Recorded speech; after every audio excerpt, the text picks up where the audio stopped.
Barbara. I'm Cheryl. And I'm Naima. We're three Black moms.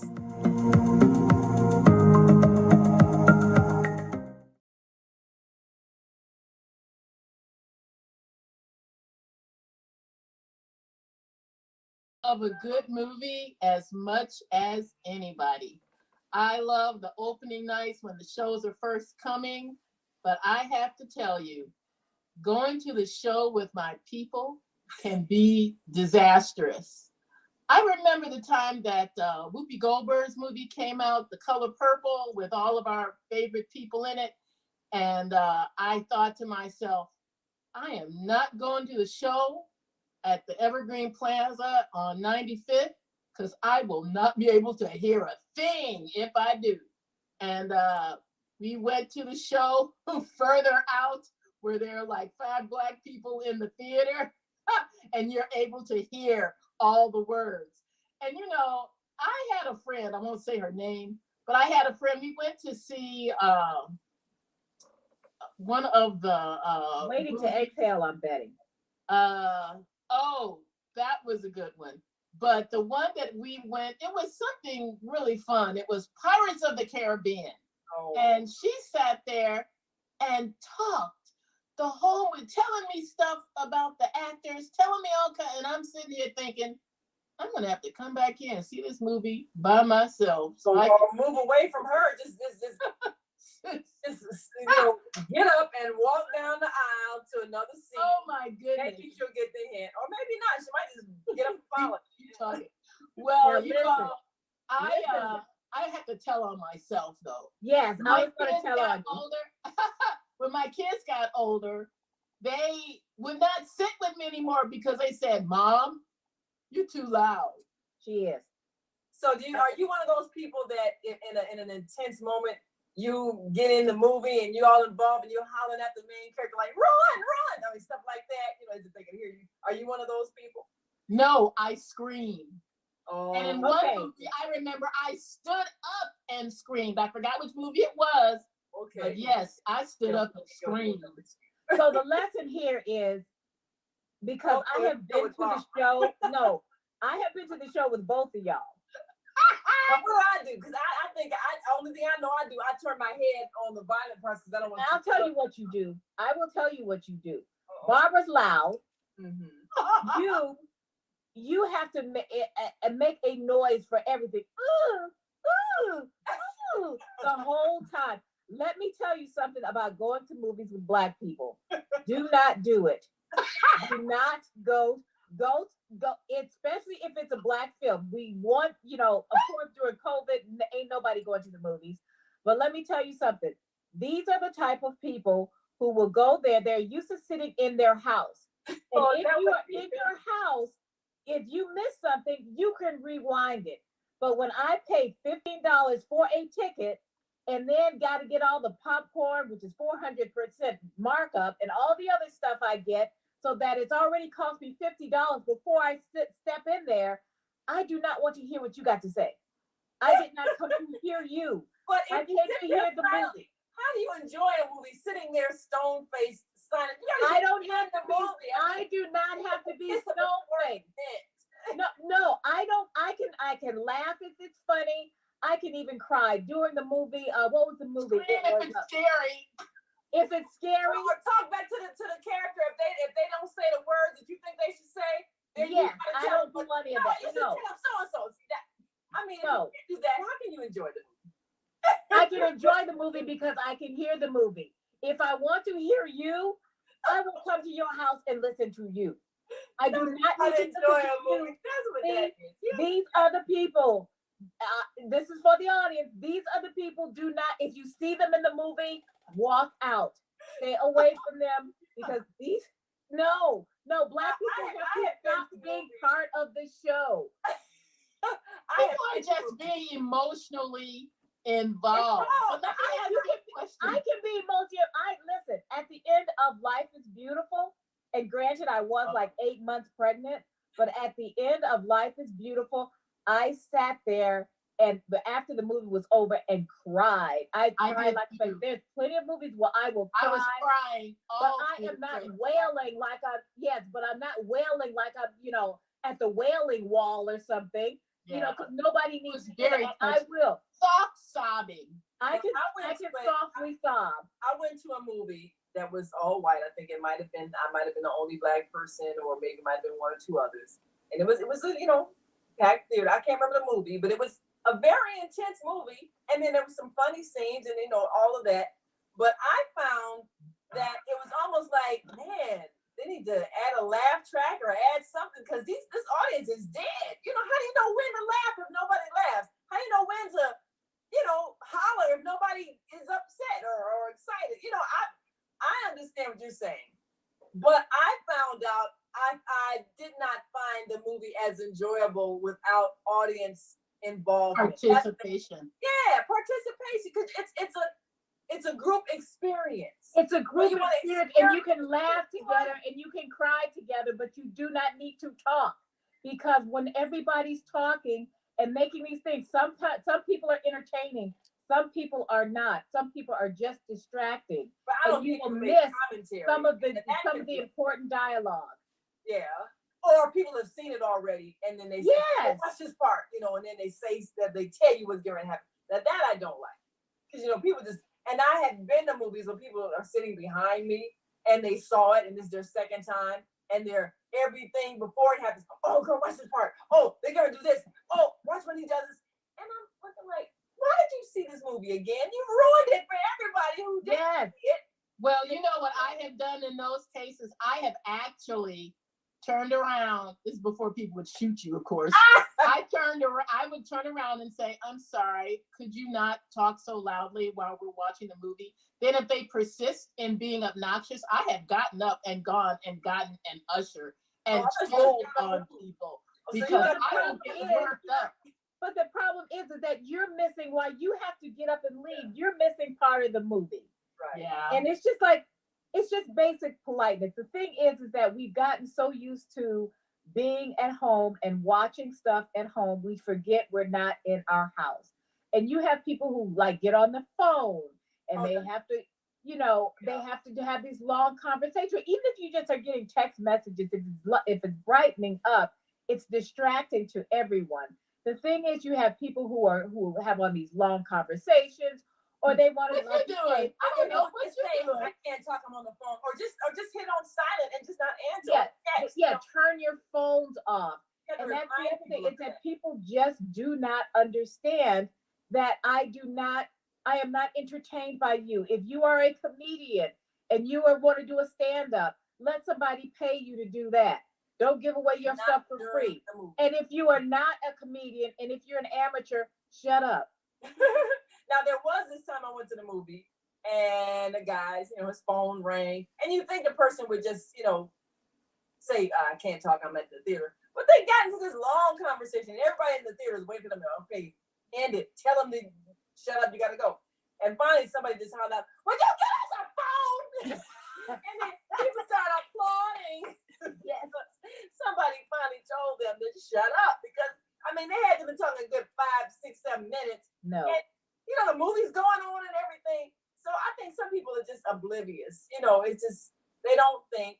But I do understand that when you're at a movie theater, it is kind of a group experience.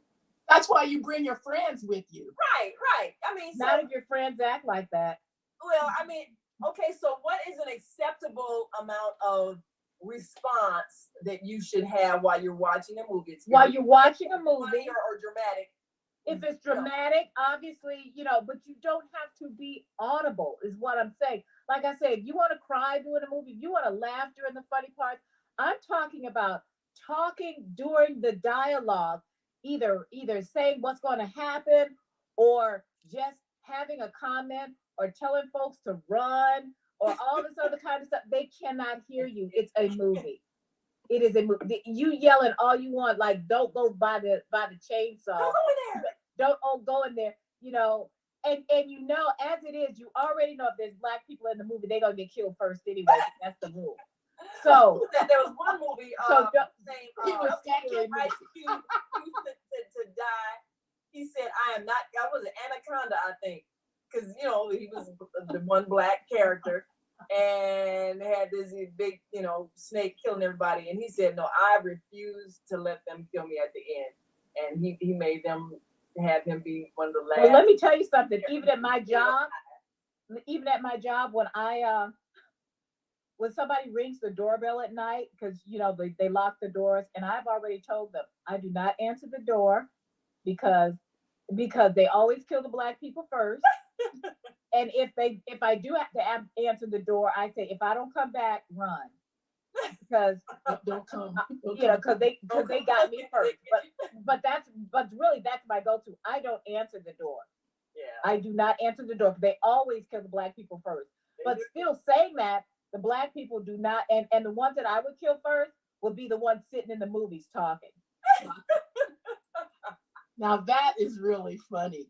That's you know those jump scenes though. Some they catch you. I have gasped aloud. Yeah, I could do that too. It's like, you know, those kind of things. Yeah, you can't help that. I mean, But if I want to say a normal, natural, spontaneous response is one thing. That's totally acceptable. That's part of the group experience. But a lot of these people, you got to realize a lot of them, they have rehearsed half of the stuff when they're coming in there. Oh, especially if they saw it already. Then if they saw it already, they've already got their script ready. And I'm sorry, I still did not pay $65 before I stepped into the theater to listen to you and your script. Even if it's a bad movie, and I've seen some really bad movies, like something, you know, like for instance, like Cowboys versus Aliens, for one thing, which was not, I did not want to go there. That was really stupid. But saying that, kind of looks stupid. yeah, that was not my choice. But I ain't telling any tales, but it wasn't my choice. But even if we see something, you know, where you kind of can crack on them because they're so dumb, don't. Just don't. Oh. The Medea movies, you know, they're silly enough already, so you don't need that in the movies because it's enough comedy. You don't have to add. That's enough comedy. But that's the thing is that I mean, I have gone to movies that are really, really expressive, and sometimes it can be uncomfortable. Like when we saw 12 Years a Slave, my husband and I were there, and only me and the guy who was sitting on the other side of me were the only two black people in the theater. And it was very quiet and it was very uncomfortable. But it wasn't uncomfortable for me because I wasn't the one who was being portrayed as the villain. Yeah. So it was just interesting, but it was a different vibe, but it wasn't a hostile vibe and it wasn't necessarily uncomfortable. But if I'd been in there with a whole lot of black people who have to talk all the way through about, oh, you letting them do that, all this other kind of stuff, you would have that would have ruined the mood and mode of the movie. Yes. So now, what in situations like that, when you're going to see a movie where there are heavy racial messages, do you think it's a good idea to go in a mixed group, or is it better to go in an all-white group? Or is it better to go in an all-black group? Say that movie like 12 Years a Slave, where you know it's gonna make some people angry looking at what happened, and it's gonna make some white people maybe scared. Do you think? And it's gonna make them also, but it also makes some of them angry too. Yeah. And that's what we forget, is that some of them also will be angry too. So, well, you know, quite frankly, going to the show nowadays, we go during the senior hours. There are not a lot of people in the theater. Now we're talking COVID, and before COVID, since COVID, AARP has these movies from home where we used to go to the theater. Now they tell you about a couple of upcoming movies or lectures or trainings. You click on the link, you sit in the comfort of your own home, and you are able to watch these movies. And so that's different, but the audience that I have been with lately has changed because they are a lot of older people. They're not as expressive. Even when we had our big AARP groups of people, they're all my age. A lot of them are older people, by 10 or 20 years older already. And they are not real expressive. And it's just the atmosphere is different. I can be myself, but that's almost scary by itself. like I said, loud. But yeah, but I'm expressive and sunny and all that. But now I have a serious question I want to inject in here. Mhm. How, when your kids were growing up, how did you direct them to choosing tasteful movies, or did you have the fight about, oh, it's not that bad, mom, it's only a little bit of cursing, it's only a little bit of nudity, it's only a little bit of, did you have to deal with any of that? No, I didn't, because there were just she was like into a lot of Disney and that kind of stuff, Pixar, things like that. But she really wasn't that interested in anything that was like PG-13. The thing is that a lot of these movies, and I got a funny story, a lot of these movies for kids that are young or even preteens, like middle schoolers, they're not very well done. They're not good movies either. When you have kids cursing and things like that, and sexual references to children who are too young for that, they're not good movies. I've seen previews of some of these things, and they're not the movies that I would want my kid to see, and I would just discourage them. And I was very, we weren't that careful because we tended to go either Sarah and I would go together, or it would we'd all go as a family. I think when she was little, a couple of times she went to see like the Winnie the Pooh movie with her dad, stuff like that. But we really didn't do a whole lot of uh debate about the movies, because we were she was too young to go by herself, and we weren't going to allow her. It wasn't like when we were when the three of us were growing up, where you get dropped off and you can go by yourself. Yeah. You tended not to go. You tended to go to the movies with your child until they got old enough to go with just their friends, and they were going to see the movies that they were going to see, and they were pretty careful about like not letting kids sneak into these movies. So no, this really wasn't a fight with us. What was funny is that Sarah was actually, when she was in sixth grade, she was an extra in a movie that she was not allowed to see. Oh wow! No, that's It it was so bad. It was probably Adam Sandler's worst oh, movie. oh him, no, no. But you know what? Well, and she was an extra, and the premise of the movie was even bad. It's called That's My Boy. She was, I if remember you that. blink, if you blink in the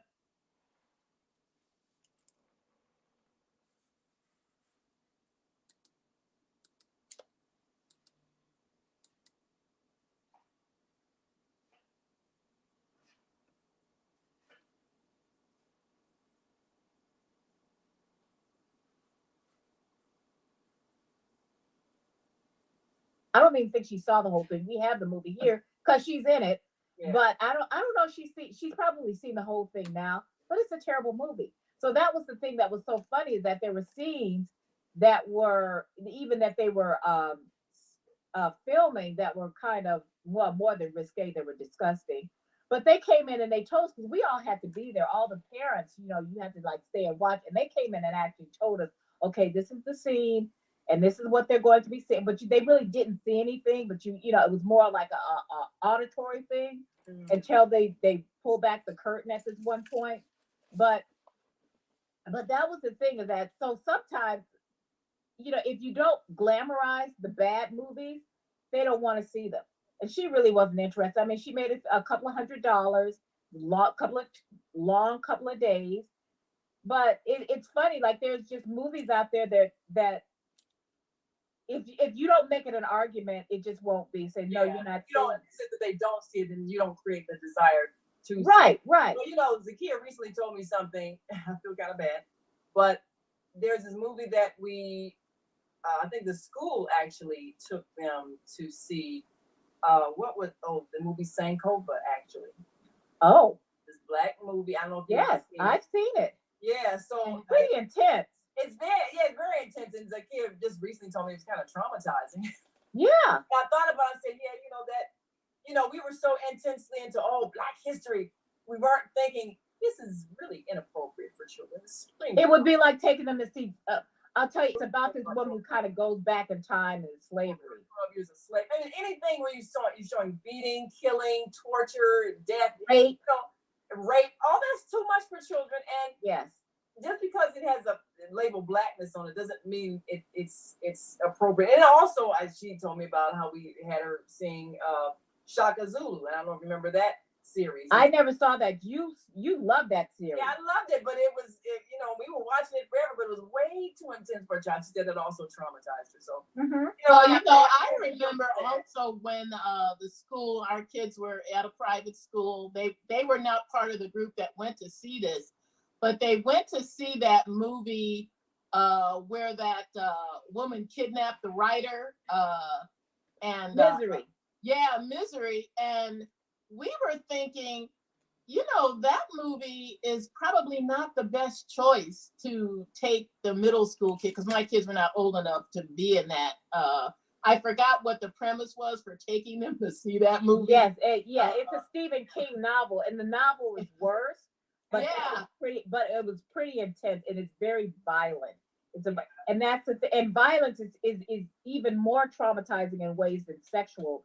Because all those things stay in your mind. They stay in your mind, and they also begin to mix into where our kids are starting to see and meld sex and sexual violence all in the same context and traumatizing. But we're getting off the subject about Black people in the movie. Well, yeah. I was trying to say the one thing that I did when the kids were old enough to start going to the show by themselves and were giving me it's only a little bit of this in it, a little bit of that in it.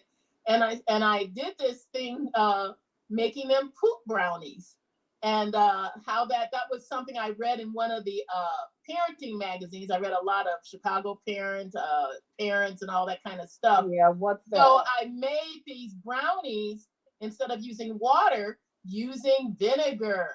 And I served them up, and they're like, "Ew, Mom, these are nasty." And I'm like, "Oh, just a little bit of poop in them, hardly anything. You just hardly would miss it." And they were like so grossed out. But they got the message of how a little bit can be really bad for you. A little bit is too much. Yes. So anyway, we got to wrap up. Time to go. But we want to ask the audience one question about going to the theater. Do you prefer going to a theater where the audience is participating and perhaps emotionally involved, or do you prefer going to the theater where the audience is silent? What is your preference? Or it doesn't have to be either or. You don't have to have people who are there like mummies, but do you want them to participate to the detriment of you actually hearing the movie? And wouldn't you rather be in a movie where you're able to appreciate the reactions, emotions, but not having it be so over the top that it just ruins the atmosphere? Yes. How much is too much when it comes to watching a movie with others in a theater? Especially us folks. My people. Our people. We love us, but y'all got to shut up. Some people need to just stay home. Watch it at home. We got to go. I'm Naima. I'm Cheryl. And I'm Barbara. And we're 3 Black moms.